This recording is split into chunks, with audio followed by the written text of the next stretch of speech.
DJ पे कमरिया पूरा moving करत रही। गरमी में राजी दिलवा मचलत रही, हमरा लुक पे भिड़वा फिदा होवत रही। दीगा बेखासा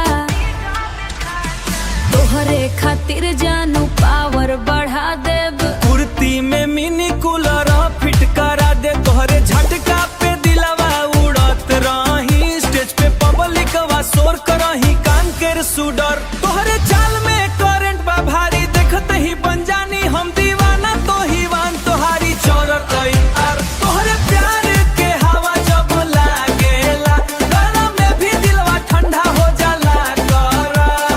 लाल लाल लहंगा चमकत रही, कमरिया पे सबके नजरिया अटकत रही।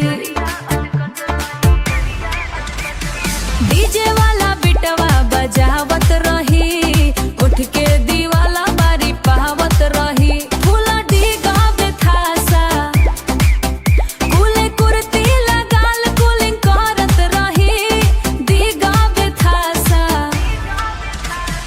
तोहरे ठुमका पे स्टेज हिल जाला, पूरा मोहल्ला पीछे पड़ जाला। आजा जानू सेल्फी खिंचवाई, इंस्टा पे रीलवा वायरल कराई। कोबला सुडर ओ दिलवा में तोहरे नाम के आग लगल बा, बाकी प्यार में ठन कमाल बा। क्यूटर सिक्कर तोहरे नैनवा गोली चलावेला, देखते ही दिलवा घायल हो जाला रीबा।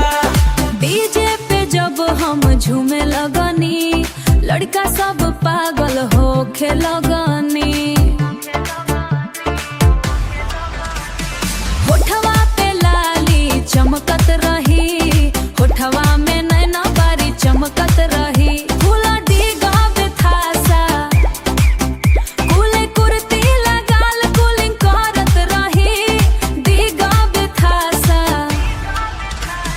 तोहरे पीछे राजा लाइन लगाई, बाकी रे दिलवा हमरे नाम लिखाई। चलो जानू डांस फ्लोर हिलाई, आज के रात पूरा धमाल मचाई। हिटवेस कान के का हो राजा, इतना प्यार कहाँ से लावेला तोहरे खातिर जानू। दिलवा में फूल डीजे सिस्टम बजावेली।